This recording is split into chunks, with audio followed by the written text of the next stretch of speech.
ఈరోజు వాక్య భాగము నిలకడ అనే అంశం మీద తీసుకోవాలనుకుంటున్నాను.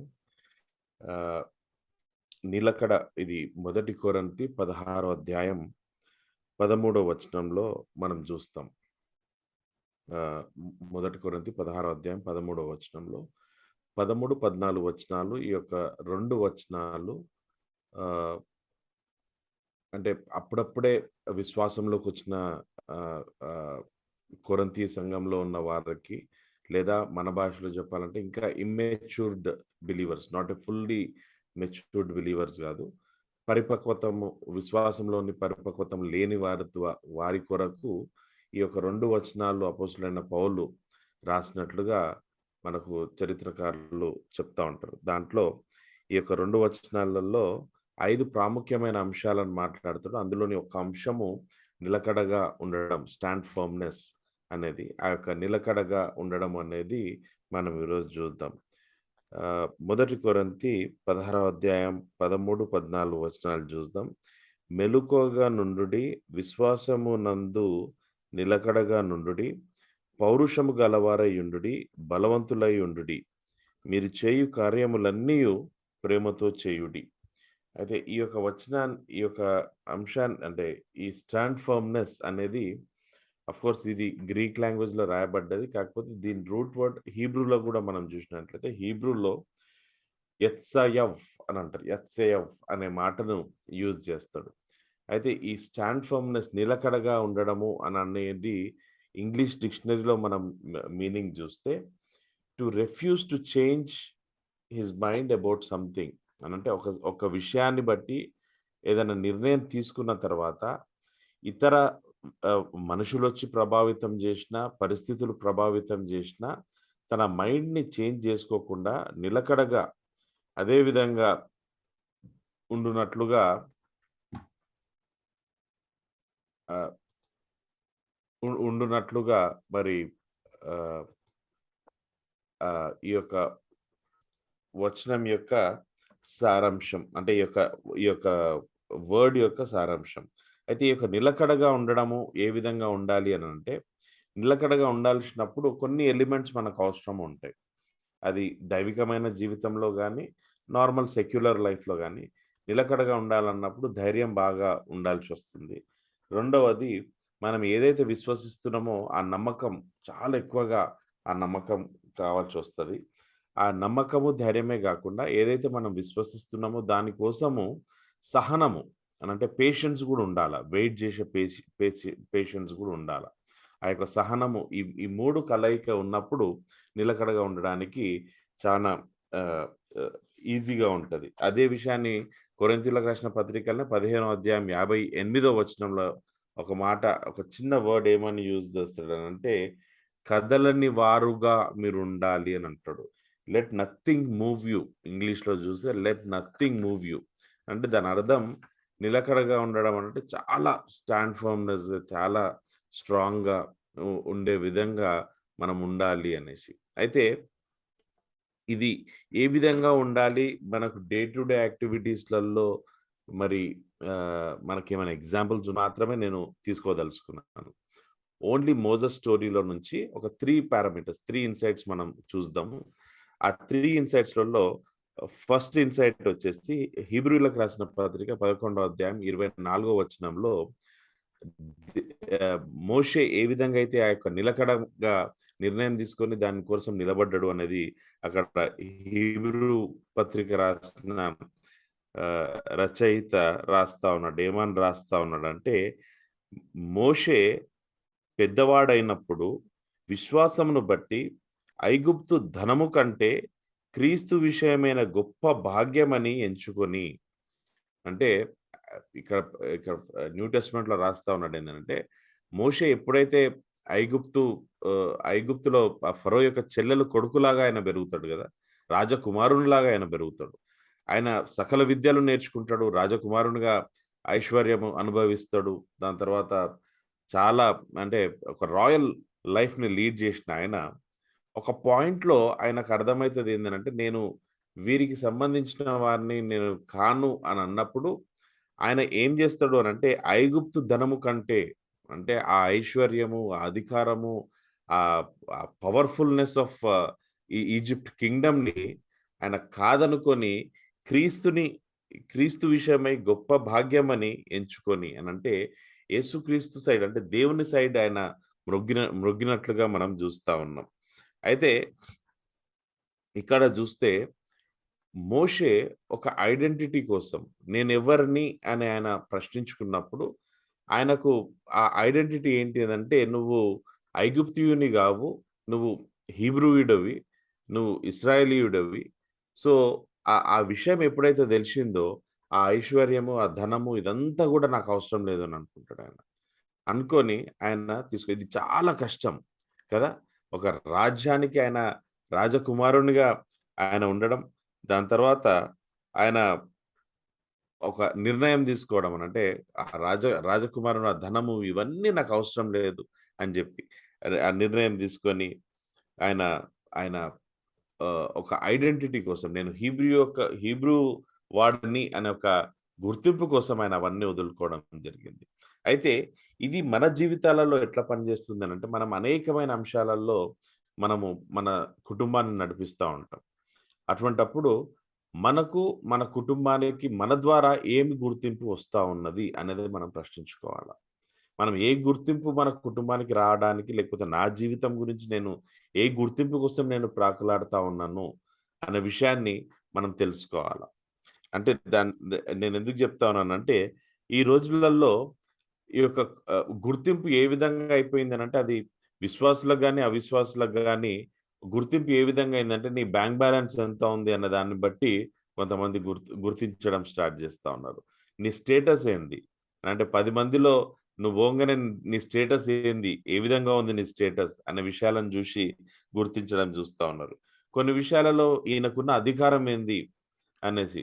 అది జాబ్ జేసేటప్పుడు ఆ అధికారాన్ని గురించి నడిపిస్తా ఉంటారు. రిటైర్ అయినాక గూడా మరి అదే ఫార్మర్ అని జెప్పేసి, లేకపోతే ఎక్స్ అని జెప్పేసి మాట్లాడుకుంటూ మళ్ళీ అదే అధికారాన్ని చెలాయించడానికి ప్రయత్నం జేస్తా ఉంటారు. సో, దీంట్లో విశ్వాసిగా ఎప్పుడైతే యేసుక్రీస్తుని నీ సొంత రక్షకునిగా అంగీకరించినావో, మోషే మరి అంత గొప్ప ఆహ్, ఐడెంటిటీని వదిలేసుకొని ఆయన ఒక ఐడెంటిటీని క్రియేట్ జేసుకోవడానికి, దేవునిలో ఆయన ఐడెంటిటీని క్రియేట్ జేసుకోవడానికి ఎంత గొప్ప ఐశ్వర్యాన్ని వదిలేసినప్పుడు, మనము ఏ విధమైన ఐడెంటిటీని మనం క్రియేట్ జేసుకుంటున్నాం మన కోసం మనము. రెండవది మన కుటుంబానికి మనం ఏ ఏ విధమైన ఐడెంటిటీని క్రియేట్ జేస్తా ఉన్నాము అనేది మనము తెలుసుకోవాల్సిందిగా అంటే దేవుని యొక్క ఆలోచన, దేవుని యొక్క ప్రేమ. దాని తర్వాత రొ దాన్ని బట్టి మనం జూస్తే ఈ గుర్తింపు ఇంకా కొంచెం లోపలికి వెళ్లి జూస్తే, మన ప్రవర్తనను బట్టి లేకపోతే మనము సంపాదించే ఆ గుర్తింపు ద్వారా మనం మన కుటుంబాలను నడిపించుకోవచ్చు. ఫర్ ఎగ్జాంపుల్ ఒక చిన్న ఎగ్జాంపుల్ చెప్తాం. ఆహ్, చాలా ఆహ్, ఆహ్, ఆహ్, చిన్నగున్నప్పుడు నేను చిన్నగున్న టైంలో గాని అందరి ఇండ్లల్లో every every evening family prayer నడుస్తా ఉంటుండే. బట్ అది అన్‌ఫార్చునేట్‌లీ అది హ్మ్, ఈ రోజులలో ఫ్యామిలీ ప్రేయర్ అనేది it is gone. Every day ఇంట్లో ప్రేయర్ చేసుకోవడం, అందరం ఫ్యామిలీ కలిసి చేసుకోవడం అనేది ఇట్ ఈస్ గాన్. అయిపోయిందది. ఆ రోజులు అయిపోయినాయి. ఏమనంటే బిజీ లైఫ్‌లలో ఉన్నాము. లేకపోతే ఆ టైంకి ఇంటికి రాలేకపోతున్నాము అది ఇదని. బట్ సమ్‌హౌ గాడ్స్ గ్రేస్ మా ఇంట్లో ఈ రోజు వరకు అది నడుస్తా ఉంది. Every day evening 8:20 we all sit together and we do the family prayer. అయితే దీని ద్వారా ఏమైతుందనంటే ఒక గుర్తింపుని క్రియేట్ జేస్తాం మనం. మన స్పౌస్‌ని బట్టి అంటే భార్యని గాని, భర్తని బట్టి ఆయన ఉండుంటే ఈరోజు ఈ టైంకి ఒక ప్రార్థన జేస్తా ఉంటుండే. అది మన పిల్లలకు గూడా ఒక వే మనం క్రియేట్ జేస్తాను. ఒక గుర్తింపు మనం ఇస్తా ఉన్నాం. దాని తర్వాత కొన్ని విలువలు ఫర్ ఎగ్జాంపుల్ ఈ రోజులలో ఆ విలువలు ఎవరు పాటిస్తలేరు గానీ ఆహ్, ఒక మీటింగ్స్‌లలో పోతే యంగ్‌స్టర్స్ కూర్చొనుంటారు. ముసలాయన దండ్లాడుతా ఉంటాడు. లేచి చైర్ ఇద్దామనే ఆ కామన్ సెన్స్ గూడా లేకుండా పోతా ఉంది. ఆఫ్‌కోర్స్ వాల్యూస్ విలువలనేది అన్ని ఈ రోజులలో అన్‌పాపులర్ అయిపోయినాయి మొత్తం గానీ, ఇటువంటి ఇటువంటివి చేసినప్పుడు ఏమైతదనంటే, మనం ఆ గుర్తింపుని క్రియేట్ జేస్తాం. ఆ గుర్తింపు కోసం మోషే ఎట్లయితే అంత పెద్ద ఆస్తిని వదిలేసుకొని ఒక గుర్తింపు కోసం పేదవాడయిండో, మనము పేదవాడు గావాల్సిన అవసరం లేదు. కానీ మనము మనం జేసే కొన్ని యాక్టివిటీస్ ద్వారా ఆ గుర్తింపును మనము మన కోసం ఒక గుర్తింపుని క్రియేట్ జేసి, ఆ గుర్తింపును మనం మన ఫ్యామిలీకి గూడా పాస్ ఆన్ జేస్తాం. సో, దేవుని ఆహ్, అంటే దేవుడు ఈ వాక్యంతోటి మనతోటి ఏం మాట్లాడుతా ఉన్నాడు అనంటే, ఆ యొక్క గుర్తింపు ఏదైతే ఉందో, నువ్వు ఈ లోకం వదిలే టైంకి ఆ గుర్తింపు ఎలాంటి గుర్తింపు నువ్వు వదిలేస్తా ఉన్నావు? నీకు గాని, నీ యొక్క ఫ్యామిలీకి గాని అనేది మనము ఈ యొక్క వాక్యం ద్వారా నేర్చుకోవాల. దాని తర్వాత రెండో అంశం నేను ఇంకొక అంశం ఇదే మోషే విషయంలో జెప్పేదేంటంటే, ఎక్సోడస్ అంటే నిర్గమకాండం 5వ అధ్యాయం మొదటి వచనంలో చూస్తే, అక్కడ అహరోను, మోషే ఇద్దరు కలిసి ఫరో ముందలకి వెళ్ళడం మనం జూస్తాం. అది ఆ వచనం చదువుతాను.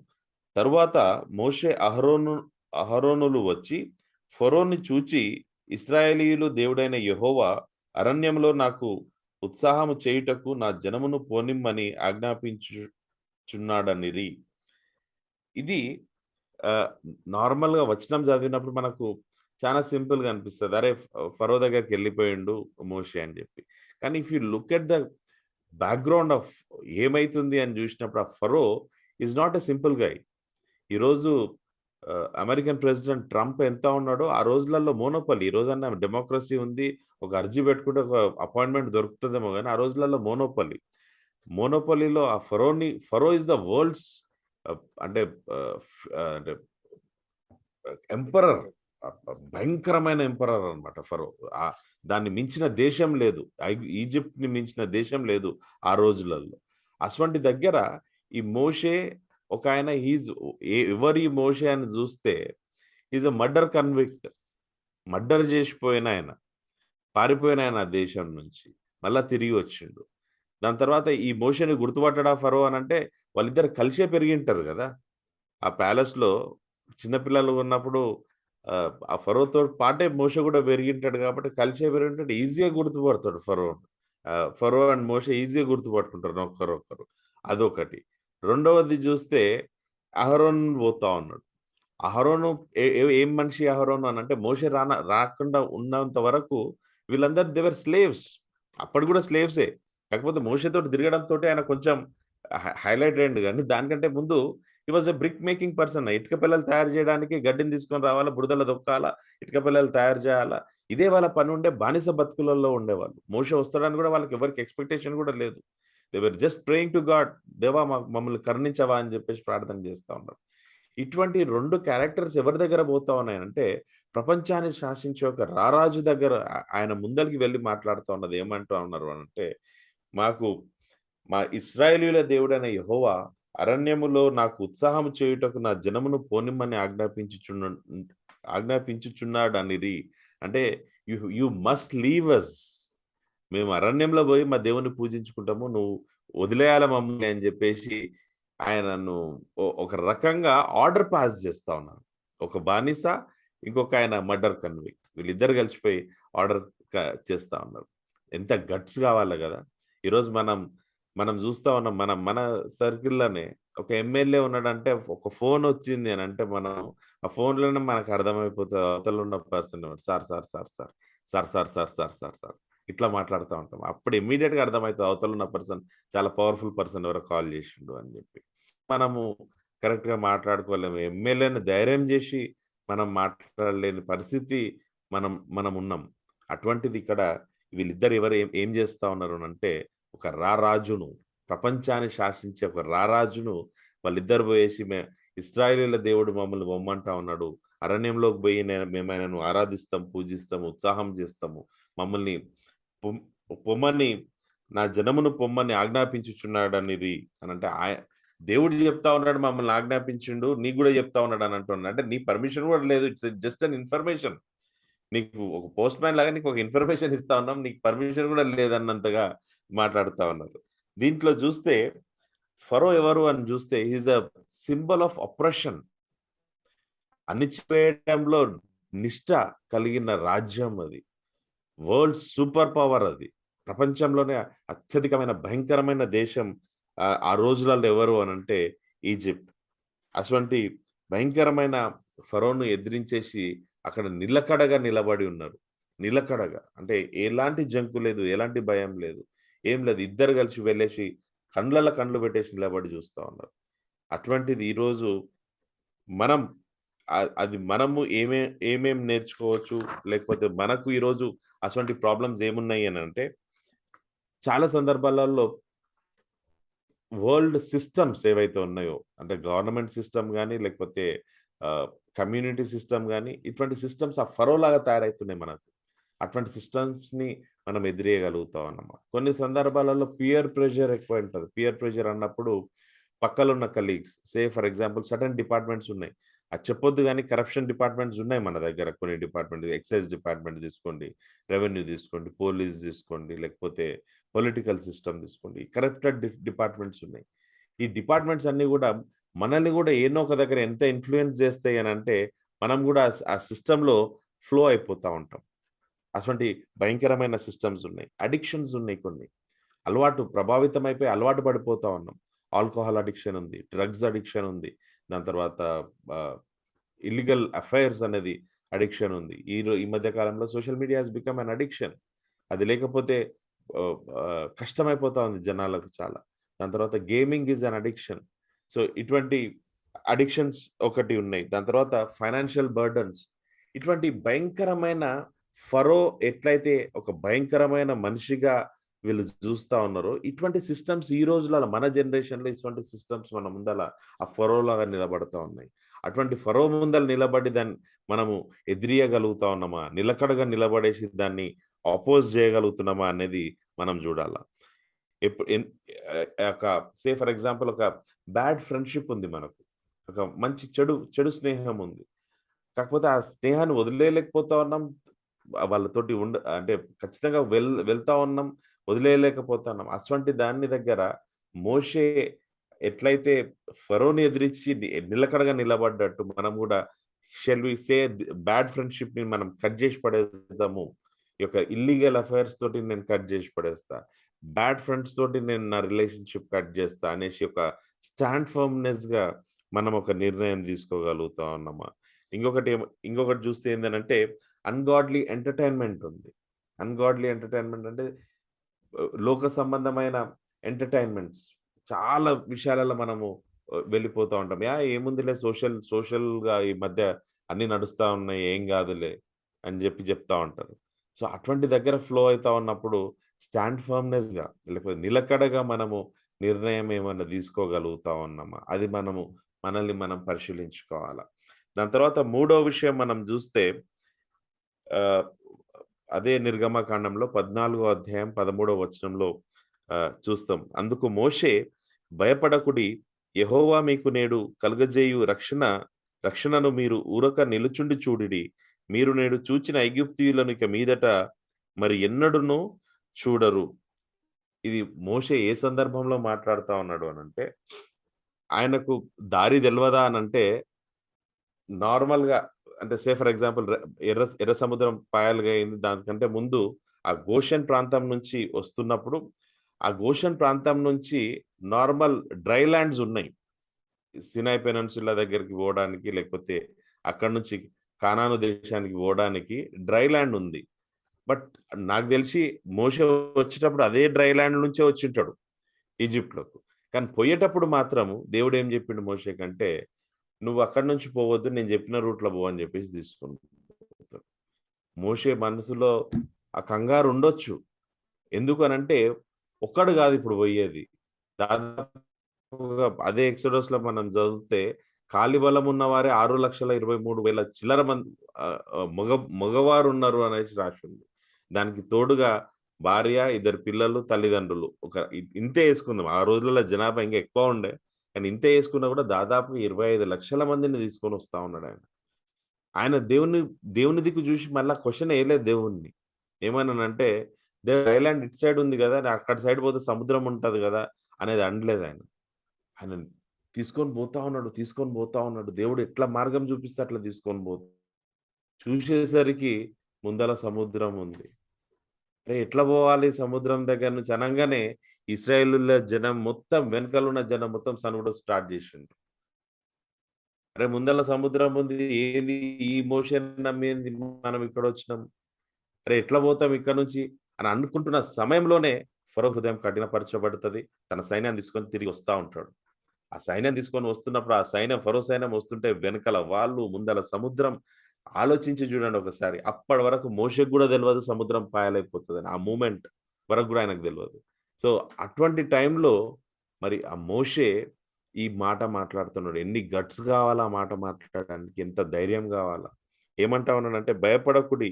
యెహోవా మీకు నేడు కలుగజేయు రక్షణను మీరు ఊరక నిలచుండి చూడుడి. మీరు నేడు చూచిన ఐగుప్తులనిక మీదట మీరు ఎన్నడూను చూడరు. చాయిస్ లేదాయనకు. సముద్రం పాయలైతదని ఆయనకు తెలవని గూడా తెలవదు. అది ఆ టైంలో బట్ స్టిల్ ఆయన ఏం చేస్తున్నాడంటే, ఆ నిలకడగా మాట్లాడుతా ఉన్నాడు. విశ్వాసం పెడతా ఉన్నాడు. అయితే ఇది మనం చూస్తే మీరే ఆలోచించి చూడండి. మనమందరం చర్చెస్ నడిపిస్తా ఉంటాం. ఫ్యామిలీస్ నడిపిస్తా ఉంటాం. కమ్యూనిటీ నడిపిస్తా ఉన్నాం. దాని తర్వాత సమాజంలో గూడా మనము చాలా ప్లేసెస్‌లలో బహుగా వాడబడతా ఉన్నాం. ఇటువంటి సిట్యుయేషన్‌లో మనముంటే 2 నిమిషాల్లో మనం పారిపోతాం ఆడ నుంచి. లేకపోతే దేవుడు ప్రేరేపిస్తున్నాడు గానీ, వద్దురా నాయనా ఇవంతా వీళ్ళతోటి తన్నులు తినేటట్టుంది. పోతే పోనీ ఎక్కడైనా ఒక్కొక్క జనం అని జెప్పేసి మనం నార్మల్ రస్తా పట్టుకొని ఎళ్ళిపోతాం. అక్కడ డ్రై ల్యాండ్ ఉంది దేవా! డ్రై ల్యాండ్‌కెళ్ళే పోతాం మేము. తర్వాత దేవునికి ప్రార్థన చేద్దాంలే అన్నట్టు. కానీ ఇక్కడ మోషే అట్లా చేయలే. He just listen to what God has said. అక్కడి వరకొచ్చి, ఆడొచ్చినప్పుడు ఆ మూవ్‌మెంట్‌లో ఆ హాఫ్ అన్ అవర్, 1 అవర్ లేకపోతే ఆ 2, 3 అవర్స్ మోషేకున్న ఆ యొక్క మెంటల్ యాంక్సైటీ, ఆ యొక్క టెన్షన్ ఎంత భయంకరంగా ఉందో ఆలోచించాలి. ఇజ్రాయలైట్స్ అందరూ పానిక్ అయిపోయిర్రు. ఎనకాల ఫరో సైన్యం వస్తుంది. దాని తర్వాత వచనాలలో అంటారు, "ఏం చచ్చిపోవడానికి మాకు జగ లేకుండానా? లేకపోతే మీ మోషేని నమ్మి వచ్చినందుకు మా సావు ఇంత భయంకరంగా చంపిస్తున్నావా?" సనుగుడు, గునుగుడు, అరుషుడు ఇవన్నీ జరుగుతా ఉంటుంటే, ఇక్కడ మోషే మాత్రం ఇది అక్కడే నిలకడగా నిలబడి ఆయన మాట్లాడుతున్నాడు. యెహోవా మీకు నేడు కలుగజేయు రక్షణను మీరు ఊరక నిలుచుండి చూడుడి. Stand firm and see what God will do in your lifes అని జెప్పేసి జూషిన తర్వాత, ఇది మన జీవితాలలో ఇటువంటి భయంకరమైన పరిస్థితులెప్పుడొస్తాయి? సడెన్‌గా యాక్సిడెంట్ అయిపోతది. అంతా బానే ఉంటది. Everything is fine. సడెన్‌గా మనం పోతే మన తప్పు గూడా ఉండదు. ఏదో వెహికల్ వచ్చేసి మనల్ని గుద్దేసిందనుకోండి. యాక్సిడెంట్ అయితది. అనుకోకుండా దాని నుంచి ఫైనాన్షియల్ క్రైసిస్‌లలోకి వెళ్ళిపోతాం.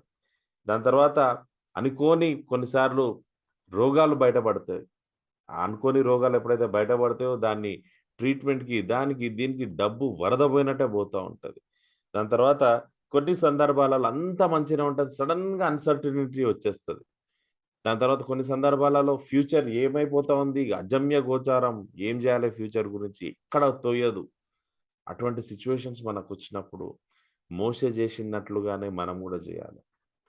మోషే ఏ విధంగా అయితే స్టాండ్ ఫర్మ్ సైలెంట్‌గా ఉండి ఒకటే ఒక మాటతోటి నేడు యెహోవా మీకు కలుగజేయు రక్షణను మీరు ఊరక నిలుచుండి చూడుడి. Stay calm. అటువంటి సిట్యుయేషన్స్ వచ్చినాయనంటే simple stay calm and just keep praying.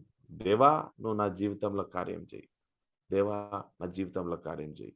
Definitely దేవుడు మోషేతోటి ఆ కర్రతోటి ఎర్ర సముద్రంలో పెట్టిచ్చేసి ఆరిన నీళ్ళని ఎట్లయితే బయటికి తీసుకొచ్చేసి వీళ్ళందరినీ ట్రావెల్ చేపిచ్చిండో, మనకున్న ఈ యొక్క అన్‌సర్టెనిటీ కండిషన్స్ నుంచి దేవుడు మార్గం సుగమం చేస్తాడు. ఆరిన నేల బయటికొస్తది. మనం రారాజుల్లాగా హైవేలో మంచిగా నడుచుకుంటూ వెళ్ళిపోతాం మనం. సో, మనం జేయాల్సిందేందంటే నిలకడగా ఉండాల విశ్వాసంలో. 3 అంశాలు జూసినాం మనం మోషే జీవితం. ఇంకా చాలా అంశాలున్నాయి. టైం లేదు. కాకపోతే 3 అంశాలలో ఫస్ట్ అంశం మనం జూసినాం ఏంది అనంటే, ఆయన ఐడెంటిటీ కోసము నిలకడగా చేస్తాడు. మనమైతే బహుశా ఈ జమానాలో మాత్రం ఎవ్వరు జేయరు. అరే! పెద్ద పొలిటికల్ పార్టీలో పుట్టినవు. రారాజుగా నువ్వు ఉ ఉ అంటే బ్రతుకుతున్న వాడిని జూషి ఏ ఇమ్మెచ్యూర్ ఫెలో గూడా అటువంటి నిర్ణయం తీసుకోడు. నాకిదొద్దు, ఈ గద్దీ వద్దు, నాకు ఈ రాజ్యం వద్దు, ఇదంతా వద్దు. నేను బోయేసి ఆహ్, బానిసల్లా వాళ్ళ మధ్యలో బోయి నేను బ్రతుకుతా అనే ఐడెంటిటీని ఎవరు కోరుకోము మనం. కానీ అటువంటి సిట్యుయేషన్ వస్తే మోషే కోరుకున్నాడు. మనము మన ఐడెంటిటీని ఎటువంటి ఐడెంటిటీని మనం వదిలేసిపోవాలా? మన సొంతంగా లేకపోతే మన ఫ్యామిలీకి ఎటువంటి ఐడెంటిటీని వదిలేసిపోవాలా? సెకండ్ వచ్చేసి ఫరో లాంటి భయంకరమైన రాజు ముందల నిలబడ్డప్పుడు భయం లేకుండా నిలకడగా ఎట్లయితే మాట్లాడుతున్నాం. ఇది మనకు చాలా అవసరం. మనం ఎండ్ టైమ్స్‌లో ఉన్నాం. పర్సిక్యూషన్ అనేది ర హింస అనేది క్రైస్తవుల మీద హింస అనేది భయంకరంగా జరుగుతా ఉన్నది. అయితే నిలకడగా నిలబడడం అనేది మనం నేర్చుకోవాలి. అట్‌లీస్ట్ మన దేశంలో, భారతదేశంలో. నిలకడగా నిలబడడం అనేది ఏ విధంగా నిలబడాలనేది మనం నేర్చుకోవాల. దాని తర్వాత మూడవది అన్‌సర్టెనిటీస్ సిట్యుయేషన్స్ ఎనీ టైమ్ అది తెలవకుండా ఏ రోజులైనా రావచ్చు. అందుకే ఇవ ఈ 3 అంశాలను బట్టి చూస్తే కొంచెమన్నా నిలకడగా ఉండడం అనేది మనకు అర్థమైంటది. అందుకే ఈ వర్డ్‌ని అపోస్తలుడైన పౌలు మొదటి కొరింథీ 16వ అధ్యాయం 13వ వచనంలో ఒక ఇమ్మెచ్యూర్ బిలీవర్స్ ఇంకా పరిపక్వతము రాని విశ్వాసుల మధ్యలో మాట్లాడుతూ అంటా ఉన్నాడు. నిలకడగా ఉండండి, పౌరుషము గలవారై ఉండండి, బలవంతులై ఉండండి అని చెప్పి వాళ్ళకి సంబోధిస్తూ మాట్లాడుతా ఉన్నాడు. సో, మనము గూడా మన జీవితాలలో నిలకడగా ఉండి, ఎలాంటి చేంజ్ ఆఫ్ మైండ్ లేకుండా మంచి డెసిషన్స్ తీసుకొని యేసుక్రీస్తు యొక్క ఆహ్, అంటే ఈ ఈ నిలకడగా ఉండాలంటే ఇంకొక ఇంపార్టెంట్ పారామీటర్ ఏంటి అనంటే ఇంటిమసీ విత్ గాడ్. దేవునితో సహవాసం అనేది మన జీవితాలలో చాలా ఇంపార్టెంట్. అది లేకపోతే నిలకడగా ఉండడం చాలా కష్టం. ప్రతి ఒక్కరికి ఒక్కొక్క విధంగా ఆ యొక్క ఇంటిమసీ విత్ లార్డ్ ఉంటది. దేవునితోటి సహవాసం నాకున్నట్లుగా పాలనకుండాలనేది రూల్ లేదు. పాలనకున్నట్లుగా మైకేల్ అంకుల్‌కుండాలని రూల్ లేదు. మైకేల్ అంకుల్‌కున్నట్లుగా మనోహర్‌కు ఉండాల్సిన అవసరం లేదు. ప్రతి ఒక్కరం మనకు దేవునితోటి మన కనెక్షన్స్ డిఫరెంట్‌గా ఉంటాయి దేవునితోటి. మనకి ఈజీగా మన మనసు తడతా ఉంటది. ఇది దేవుని చిత్తము, దేవుడు మాట్లాడిండు నాతోటి. ఇది చేయాలి నేను అనేది మనందరికీ మన హృదయంతోటి దేవుడు మాట్లాడేది మనకు తెలుసు. కాబట్టి ఇంటిమసీ విత్ గాడ్ ఎప్పుడైతే ఉంటదో నిలకడగా ఉండడానికి చాలా ఆస్కారం ఉంటది. ధైర్యంగా ఉంటాం, విశ్వాసంతోటి ఉంటాం, పేషెన్స్ తోటి ఉంటాం, నిలకడగా నిర్ణయాలు తీసుకొని ఆ నిర్ణయాలకు కట్టుబడి ఉంటాం. ఈ యొక్క ము 3 అంశాల ద్వారా మరి దేవుడు మనతోటి మాట్లాడినని నేను విశ్వసిస్తూ నాకిచ్చిన ఈ యొక్క అవకాశాన్ని బట్టి మీ అందరికి కూడా దేవుని నామమున వందనాలు తెలియజేస్తా ఉన్నాను. Thank you so much.